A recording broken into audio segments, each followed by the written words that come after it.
Привет, и днес ще правим кимчи.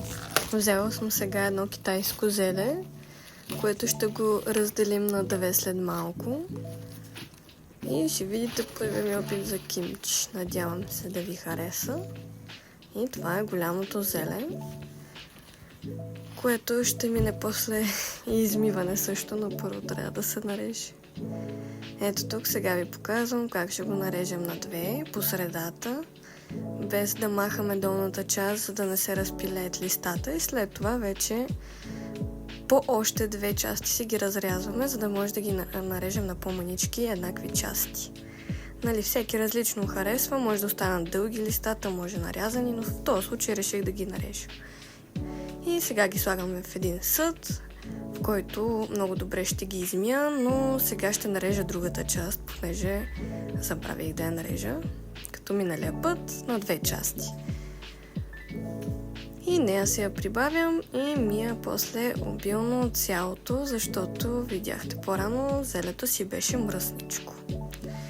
Реших да си го сложа цялото в мивката, понеже то е в големи количества и е трудно да се измие в тази тенджера. Разбрах го по-късно. И почна миенето. Като го измих, следващата стъпка е да го поръсим с сол. Реално правех слоеве зеле и ръсих сол отгоре и така, докато не залея тенджерата догоре с зеле и сол. Гледах да е по-малко, но след време се оказа, че това е било много сол. Но като за първи път е окей. Така сложихме го вече всичкото догоре. И следващата стъпка, след като го сложим, е да намерим нещо, с което да затиснем зелето, за да може един ден то да седи поне притиснато, за да може да пусне сокове и така нататък. Ето го начина накрая, който измислих. Надявам се да ви хареса. След 24 часа ще видим зелето, понеже трябва да се накисне малко с солта, в която поръсихме отгоре на слоеве. И ще видим какво ще стане до след 24 часа. И минаха 24 часа. Сега е ред да режем зеленчуците. 2 моркова, една бяла ряпа и също лук. Също така и от другия лук, но просто ще го покажа по-късно.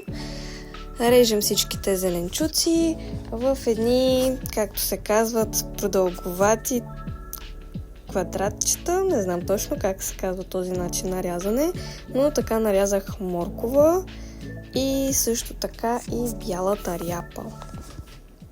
Забравих да спомена, че в оригиналната рецепта, в която четох, по принцип се слагат искариди, едни малки като пюре все едно. Но в моя случай си направих кимчито вегетарианско, така че можете каквото искате да си слагате. Не е задължително да се слагат меса, оля и така нататък, свързани с животни. Също така се казва, че е добре да се сложи ябълково пюре или някакъв плод пюре, но в този случай аз не сложих, но може следващия път да експериментирам и да сложа някакъв такъв вид пюре, понеже и това добавя също някакъв особен вкус на кимчито. Но да, в този случай го правя лесна, проста, компактна рецепта. И тук вече режем лука на такива манички части в началото на самия лук и накрая го правим на по-големи части, за да има малко разнообразие в нашето кимчи. И тук си режем вече главата лук. Първо я обелваме, изчистваме я и после я режем на ситно, понеже ще трябва да направим паста. След това аз не можах да снимам, но загрях малко вода и брашно, да се сгъсти на такава консистенция, да стане като пюренце, за да направим нашата паста. Междувременно обелих няколко чесънчета и сложих лука и чесъна, главата лук и чесъна в контейнерче и го пасирах, за да стане като паста, която ще я ползваме после за самия сос за нашето кимчи. И тук вече показвам как го джуркаме с пасаторчето. Вече като сме направили пастата с лука и чесъна, взимаме пюрето, което направихме и добавяме сега червен пипер. Хубаво е да се сложи в обилни количества. Аз използвах предимно сладък, защото не исках да стане прекалено люто кимчето, понеже е първоначално, което правя и не искам да стане пък прекалено люто. И затова си взех цял сладък и постепенно вече добавях от време на време малко и от лютия. Изсипах целия, но след това разбрах, че за самото зеле, което имам, това беше прекалено много, но нямаше проблем. Тук вече почнах да ги смесвам лека по лека нещата и вече се вижда как наистина самия червен пипер ми дойде в повече в този случай. И затова, като виждате, от време на време ще добавям и малко вода, понеже трябва да стане не много гъсто, но не и много течно като консистенция, за да се слага вече на зелето и другите зеленчуци. И тук вече си добавих и от лютия червен пипер, за да има поне малко люто. Въпреки че после то не се усещаше, но си го има.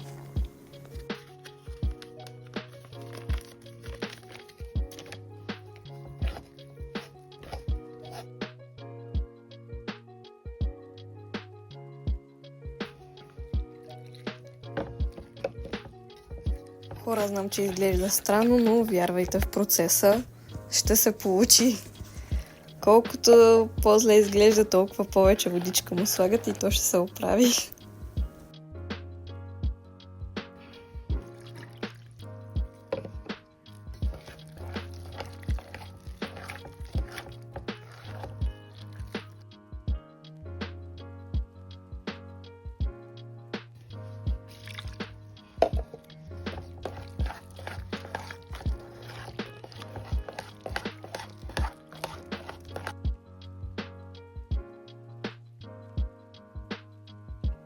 Вече като стигнем правилната консистенция, добавяме и останалите зеленчуци. Ето го праслука и след като го разбъркаме заедно с пюрето или каквото там се нарича вече, че не знам какво вече може да се нарече, добавяме след това и бялата ряпа с морковите и най-накрая тогава вече смесваме с самото зеле. Тук реших вече да си доизползвам целия лют червен пипер, защото защо не? Вече взех и зелето, понеже сместа стана вече що-готе готова и почнах да го разбърквам, за да проверя как е, дали всичко е наред. Въпреки че вече си изпатих. Не го оставяйте така и изплъкнете го от солта, защото при мен се получи прекалено солено самото кимчи. Но да, след това се смесват зеленчуците тук. Моя грешка, не се смесваха заедно с пастата и чак сега вече пастата си я слагаме и го умешваме хубаво. Аз накрая почнах и да си мешам на ръка, понеже ми е по-удобно така, за всеки вече както му е удобно.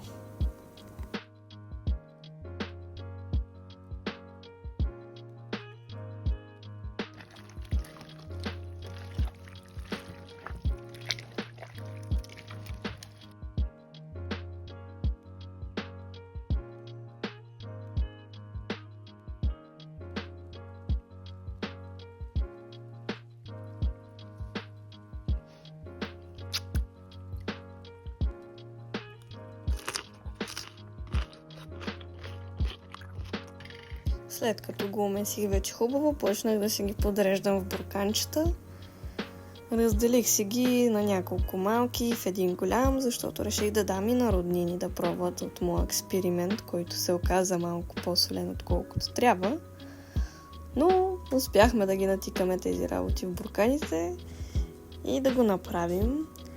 Реално целият процес отне към 3 дена, понеже един ден исках да кисне зелето в солта и на следващия ден, всъщност 2 дена, но на третия ден е по-окей да се яде, за да може да престои още един ден в самата марината, самото зеле, иначе може веднага да се яде, но колкото по-дълго стои, толкова по-вкусно и ферментира остава, защото както всяко зеле, не е само това, и българското зеле, като се ферментира, поне според мен става по-вкусно. Така че Да, тук виждате малко и процеса по изчистването, но няма как ги без това. Ето и крайния резултат на бурканите. Така че от една зелка направих бая кимчи, което все още седи хапнато наполовина почти, но да. Радвам се, че направих кимчи. Надявам се да ви е харесало. Дайте един лайк и сабскрайб и до скоро!